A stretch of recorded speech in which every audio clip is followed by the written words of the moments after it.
Afrikaner sticht Deutschen nieder. Willkommen zurück zum besten Deutschland aller Zeiten, und das ist natürlich nichts Neues und nur ein weiteres tragisches Beispiel in Deutschland, was teilweise leider heutzutage schon an der Tagesordnung ist. Ich möchte aber in diesem Video nicht speziell darauf gehen, sondern speziell auf die Kriminalstatistik und auf die Gründe, wieso die Straftaten in den letzten Jahren so massiv nach oben gestiegen sind, und da wird das ein oder andere Überraschungsei dabei sein. Also bleib unbedingt dran. In Steinfurt, NRW, löste eine Kleinigkeit offenbar einen Streit mit blutigen Folgen aus. Ein Mann, 24 Jahre, wurde schwer verletzt und der Mitarbeiter der Bank konnte dementsprechend noch Schlimmeres verhindern.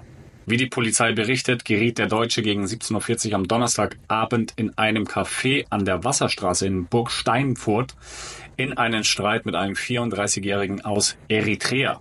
Der Streit begann offensichtlich im Café, verlagerte sich dann aber natürlich vor die Tür und hinter die örtliche Volksbank-Filiale, berichtet der Oberstaatsanwalt Dirk Ollech. Im Verlaufe dieses Streites hat der 34-Jährige auf den 24-Jährigen eingestochen und bei der Tatwaffe handelt es sich laut Polizeiangaben um ein Taschenmesser. Der 24-Jährige wurde dabei schwer verletzt und befindet sich aber nicht in Lebensgefahr. Couragierte Ersthelfer konnten durch ihr Eingreifen die Messerstecherei stoppen und haben den Verletzten in einen geschützten Raum gebracht. Da muss man natürlich mal Danke sagen an diejenigen, die da Zivilcourage gezeigt haben. Das ist ja auch heutzutage, vor allen Dingen in Deutschland, nicht unbedingt die Regel. Auf Antrag der Staatsanwaltschaft Münster erließ die Richterin Haftbefehl wegen des Verdachts des versuchten Totschlages und der gefährlichen Körperverletzung gegen den 34-Jährigen. Der Beschuldigte hat sich bislang nicht zu den Tatvorwürfen geäußert. Wollen wir aber mal auf gewisse Gründe eingehen, woher der Anstieg der aktuellen Straftaten stammen. Und das sind Worte vom Bundeskriminalamt, bka.de. Woher kommt der Anstieg der Straftaten? Die Kriminalitätsforscherinnen und Forscher des BKA haben 3 zentrale Faktoren für den Anstieg der Fall- und Tatverdächtigenzahlen identifiziert, die für die Entwicklung der Delikte insgesamt ohne ausländerrechtliche Verstöße sowie insbesondere für Gewalt- und Eigentumsdelikte angeführt werden könnten. Erster Punkt. Erhöhte Mobilität bietet mehr Tatanlässe und Gelegenheiten. Hier steht, während der Covid-19-Pandemie war die Mobilität stark eingeschränkt. Das heißt, die Menschen hielten sich generell mehr zu Hause und im nahen Umfeld auf. Mit dem Wegfall der letzten Corona-bedingten Einschränkungen im Frühjahr 2023 sind die Menschen wieder mehr unterwegs, tendenziell verstärkt im öffentlichen Raum. Dadurch ergeben sich mehr Tatgelegenheiten und Anlässe. Was sagst du dazu? Schreib das mal gerne rein, spontan, was fällt dir dazu ein? Für mich heißt das umgekehrt, sinnbildlich gesehen, alles klar, die Maßnahmen, die damals zur Gesundheitskrisenzeit waren natürlich sehr sinnvoll, nicht nur um gewisse Vorsorge zu treffen in Bezug auf die eigene Gesundheit, ja, indem man sich den Sauerstoff zum Beispiel genommen hat, stundenlang bei der Arbeit oder auch für die Kinder. Aber in dem Fall macht es ja sogar noch Sinn, das durchzuführen, weil dadurch die Kriminalitätsrate nach unten geht. Und das ist ja das, was wir alle haben wollen. Wir wollen also die absolute Sicherheit. Nein. Ich möchte auf jeden Fall nicht mehr unter solchen Bedingungen leben müssen. Wer weiß, was noch alles in den nächsten Jahren auf uns zukommt.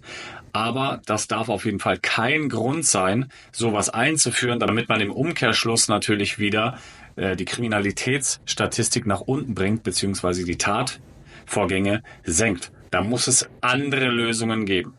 Aber das ist auf jeden Fall ein Grund, weil mehr Mobilität mehr Tatanlässe und Gelegenheiten bietet. Also das finde ich wirklich ganz, ganz krass. Schreib gerne mal rein, was du dazu sagst. Sollen wir wieder härtere Maßnahmen haben? Sollen wir alle wieder eingesperrt werden? Sollen wir uns alle nur in einem gewissen 15-Minuten-Radius vielleicht aufhalten, damit die Statistik und natürlich in dem Fall dann auch die Gelegenheiten und die Tatanlässe gesenkt werden können? Ein weiterer Grund ist die wirtschaftliche und die sozialen Belastungen. In der Bevölkerung wurde über weite Teile der Jahre 2022 und 2023 die Inflation als wesentliches Problem wahrgenommen. Das war in den Jahren davor nicht der Fall und steht im Zusammenhang mit steigenden Fall- und Tatverdächtigenzahlen, beispielsweise bei Gewaltkriminalität. Hinzu kommen Belastungen im sozialen Bereich. Insbesondere Kinder und Jugendliche haben mit erhöhten psychischen Belastungen als Folge der Corona-Maßnahmen zu kämpfen, was sich auch auf die Anfälligkeit, Straftaten zu begehen, auswirken kann. Darüber haben wir auch schon mal ein Video gemacht. Ich werde es am Ende des Videos verlinken, was mit den RKI-Files war. Es war wirklich ganz, ganz krass, was jetzt öffentlich geworden ist, dass 73-78% der Kinder, die durch diese Maßnahmen gequetscht worden sind, oder man könnte auch sagen gedrängelt worden sind, was die für Schäden haben. Das ist nicht in Ordnung.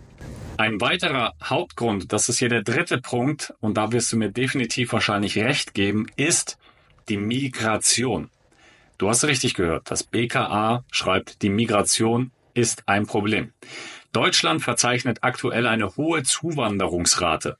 Dadurch steigt die Bevölkerungsanzahl an und der Anteil der Nichtdeutschen an der Gesamtgesellschaft nimmt zu.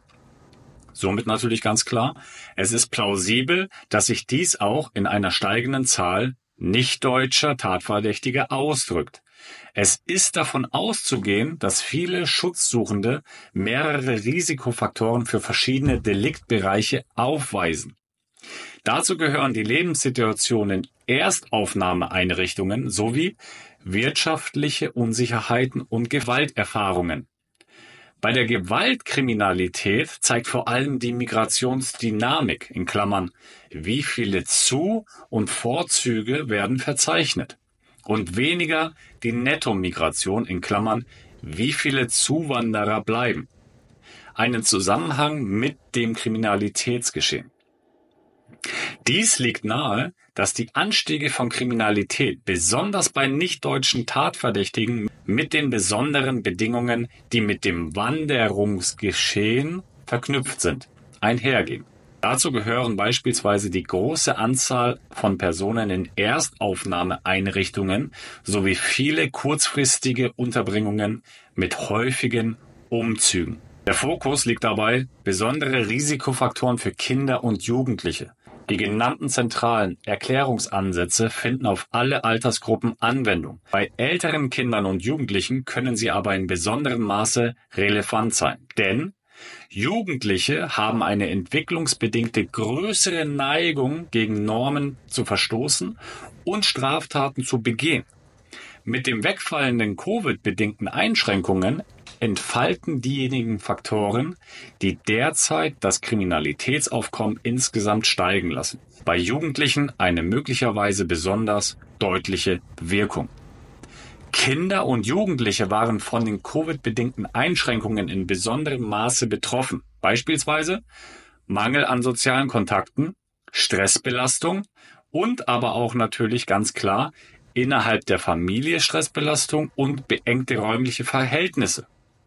Aktuelle Studien zeigen, dass die psychische Belastungen zum Teil auch nach Beendigung der Maßnahmen weiter Bestand haben.